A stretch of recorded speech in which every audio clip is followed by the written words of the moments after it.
everyone, I'm Maggie McGrath, editor of Forbes Women.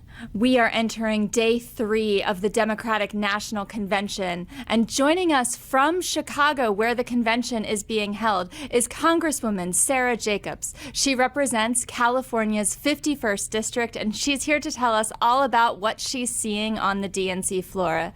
Congresswoman, thank you so much for joining us. Of course, so happy to be with you.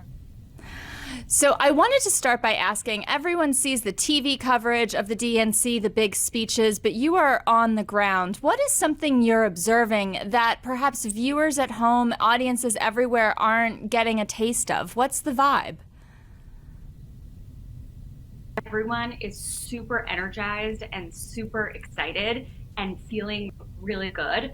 But I also think we all recognize there is ahead to do and the stakes of this election. So while there is a lot of energy and excitement, there's also a real recognition. You know, Donald Trump would try and take away our abortion rights. He would try and further pack the Supreme Court. He would try and our lives and our bodies through Project 2025. And so we know that there's a lot of hard work ahead. Now, last night we saw a ceremonial roll call confirming Vice President Kamala Harris to be the Democratic Party's nominee for president. And Congresswoman, I'm wondering, as I was watching this, I was thinking about how unusual the past few weeks have been. And I was wondering, would we be seeing Vice President Harris as the nominee if we had gone through a more quote unquote normal process this year? You know, I think it doesn't really make sense to dwell on the past. She's our nominee and everyone is really excited about it. And there's real unity among Democrats right now. I mean, you know, from the most left of the party to the center, everyone is feeling really energized and excited by the Harris-Walz ticket and really understands the stakes of this election and what a second Donald Trump presidency would mean. And we're all fully focused on making sure that we get Kamala Harris elected to be president and that we keep the Senate and flip the House. I was going to ask you about flipping the House. I'll skip ahead to that question. Obviously, Vice President Harris and Governor Walz have gotten a lot of attention, but in former President Barack Obama's speech last night, there was a brief mention to down ballot races. What's your view on how much attention the House and Senate races are receiving in this moment? We are seeing a huge amount of attention to the House race. I represent California, and we could win the majority just with seats in California. I think we all recognize that the path runs through California and New York, and under the leadership of Hakeem Jeffries and Speaker Emerita Pelosi, we are well placed in those two states. I've been traveling across the country for our House candidates, for Kamala Harris, and I can tell you there are so much record energy and excitement. And I particularly think having Kamala Harris at the top of the ticket will help us in California because people heard in California, she was our senator, she was our attorney general. And I think that will really help draw turnout in those seats that we need to flip. So you really feel confident that the Democrats can take back the House? I feel very confident that the Democrats can take back the House. Now, you mentioned sentiment among the more moderate parts of the party, the other sides of the party. Let's talk a little bit more about that, because there are issues, especially like the war in Gaza, where if you look across the party, you know, people who register as Democrat or independent, they're not a monolith. What's your sense of how people are feeling about the issues right now, and particularly the war in Gaza? Yeah, you know, I think that everyone in the party really understands the threat that Donald Trump poses to our democracy and to our country. And we really understand that he would take away our rights. The next president will get to appoint a Supreme Court justice, at least one, maybe more. We're going to see all these horrible things that they did in 2025 to control us. And so I think we are all very clear-eyed that that is what is at stake and that the job here is to get Kamala Harris done. Now, does that mean we all agree on every issue? Absolutely not. As Speaker Emerita Pelosi always used to tell Democratic our diversity is our strength and our unity is our power. And right now we're seeing unity. That doesn't mean we're seeing unanimity, right? And we can have our diverse viewpoints and all still understand that we need to elect Kamala Harris and Tim Walz to the presidency and the vice presidency. And I think we saw that at the convention last night, where even here, where they're talking to a room of Democrats, almost every speaker spoke to independents, talking to them. We had Republicans speaking on the convention floor. And that's really to show that this isn't about one specific thing. This is about taking back our country and moving towards the future and not going back to the 4 years of chaos that was the Donald Trump presidency. Now, I know that the DNC is not over yet, but have you seen a surge in campaign volunteers? Is this unity translating to action yet, or is it too soon to say? Absolutely. My campaign and personal phone has been blowing up with people reaching out, wanting to volunteer, wanting to get involved. We are seeing a huge uptick. In fact, more young people register to vote than even the day that Taylor Swift put on her Instagram to register to vote. That's how much energy and excitement we're seeing. And it really is translating into very real things on the ground. I just want you to repeat that statistic because I think we all saw it when Taylor Swift had that voter drive. But you are seeing more voter registrations. Is that in California or nationwide? Can you just clarify that statistic? Across the country, yeah, so among young people. More register to vote across the country now than we did when Taylor Swift did her voter registration drive. Why do you think, and also did you expect that the DNC would have this effect if I had asked you that question about a month and a half ago? Look, I think that people are really excited about President Kamala Harris, and she's really talking to the issues about. You know, I'm one of the youngest members of Congress, and one of the things I hear the most about from my peers is the cost of childcare. And she's really leaned into that. She's talked about it in almost every speech she's given. She's proposed this newborn tax credit. She's really talking to the issues that young people are caring about.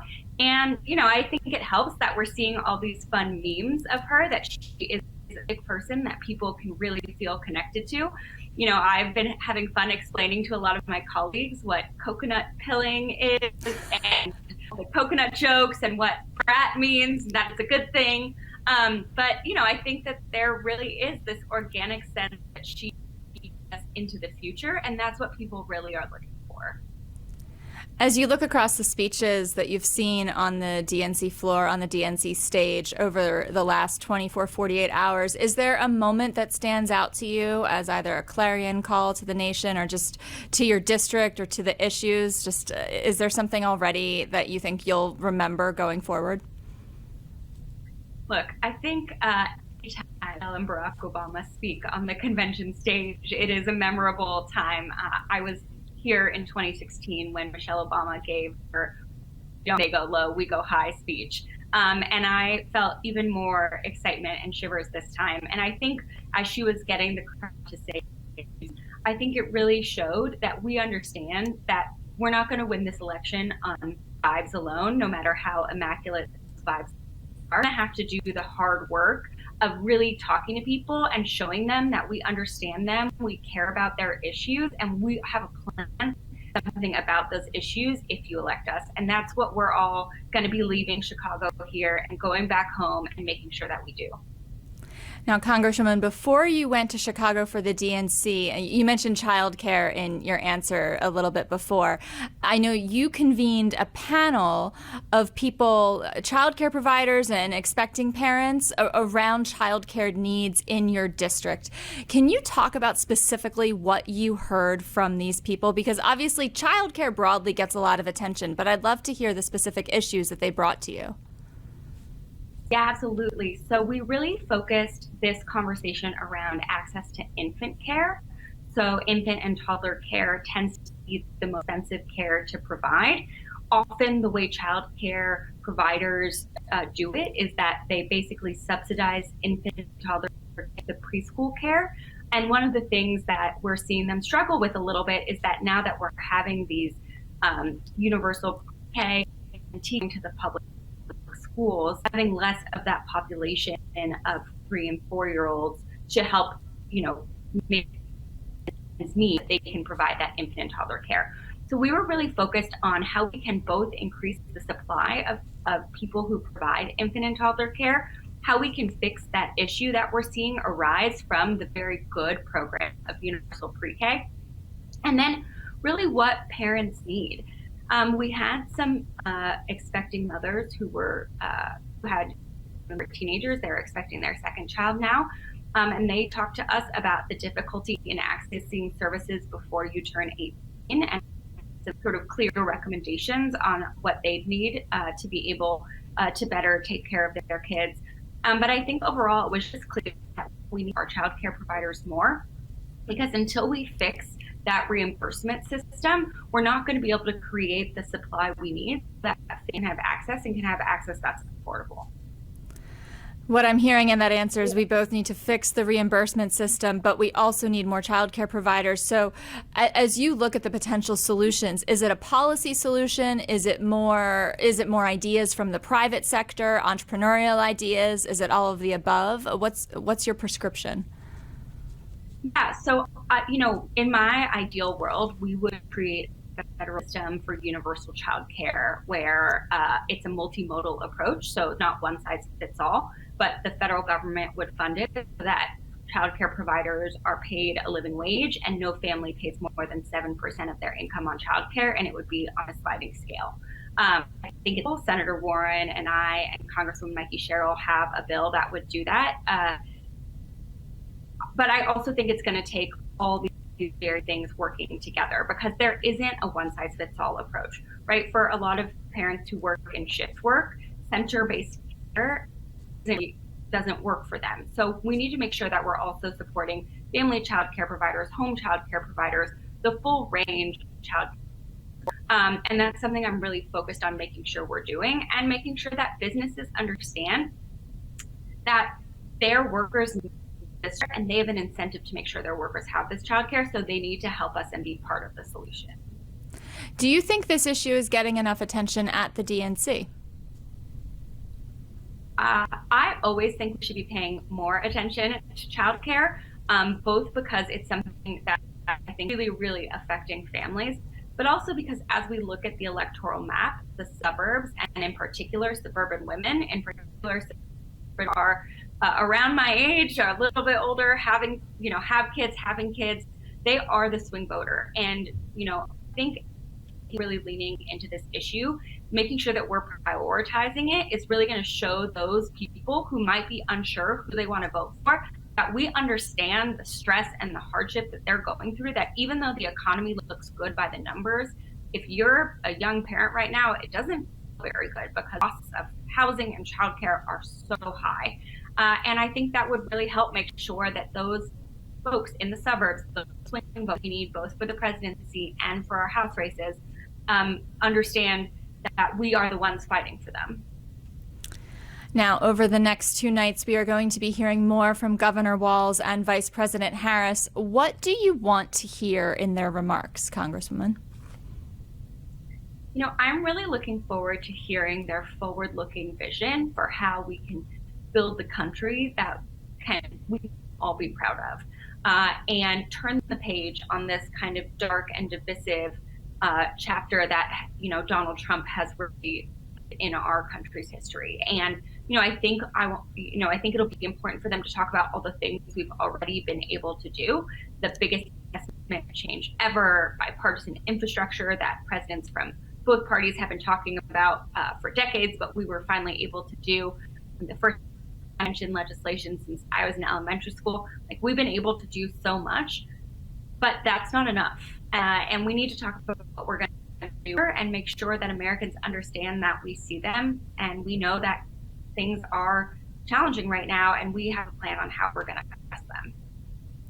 Congresswoman Sara Jacobs, thank you so much for zooming in from Chicago and sharing your thoughts from the DNC. We so appreciate your time and hope you come back soon. Absolutely. Thanks so much for having me.